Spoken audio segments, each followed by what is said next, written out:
teachable moment, not just for Mr. Scott, but for Greg, myself, Pastor. Here's the piece that we don't do a good enough job of, but we're learning from it. To connect with each other better and develop that trust. But here's something that we can't get to the end of this without addressing this, and I'm no expert in this. Greg and I have a friend by the name of Dr. Randy Nelson. And Dr. Randy Nelson, who is a professor at Bethune-Cookman University, the Center for Law and Social Justice. Heard a topic, and this is a topic that we don't often like to venture into because we don't have enough time in the day to talk about this. But I heard something earlier that we gotta at least touch on. And the conversation needs to continue somewhere or another, but the issue of race is something that we can't shy away from. But you know, when you say race, it's another word that we need to also mention, and that's relationships. And when I heard about racism and prejudice, here's something that I want to leave you with. When we talk about bias, and most people put the word implicit bias in the front of that, oftentimes when we hear that, we immediately think about police and regular Joe citizen. But let me leave, and this is something that I evolved through with Dr. Randy Nelson, Greg and I. Think about this and realize this. Each and every one of us sitting in this room has bias. Each and every one of us sitting in this room has bias.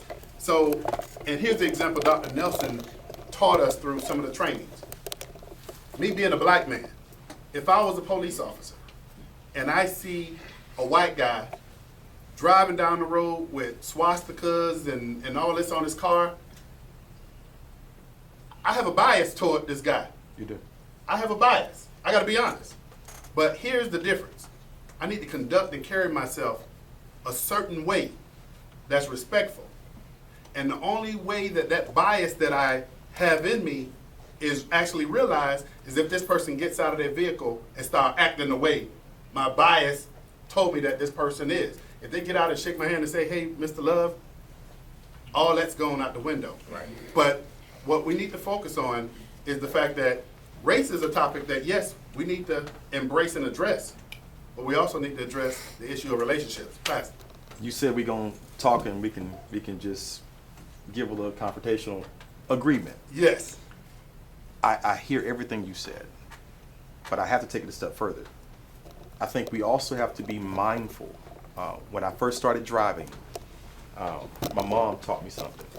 She said, it's not about you driving your vehicle only, but you have to be mindful of those around you and govern yourself accordingly, how they may be driving. You're right. You're right. And so I think that as we should not, because we all have a degree of bias. Sometimes African Americans, we root for certain teams because they got a black quarterback or they got a black coach. Just to be honest, you know, we want Tony Dungy because he's black, and I'm all about that too. But we are very prejudiced. As if somebody else did the same thing, we have a problem with it. But I think that we have to be mindful also that certain elements about us will also sometimes attract those who are not as matured. Right. And sometimes we're faced with something because we don't know who we're dealing with yet. You're right. And so we have to kind of govern ourselves accordingly as well with that, but we're being mindful of, man, let me not be so ethnic right now because he may be so fearful that I don't get a chance to shake his hand, Right. that he automatically kills me. Right. And so that's the stuff that we got to also teach our community, that certain things, and it's not because it's on a platform that it's never been done. They're making these bias reactions because somebody else, not you, but somebody else did it. And now it became a stigma. So we got to be mindful as a community saying, I can't just be me.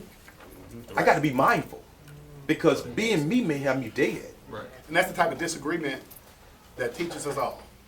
And those are the kind, man, whether you appreciate them or not, we all learn from them. Right. Pastor, thank you.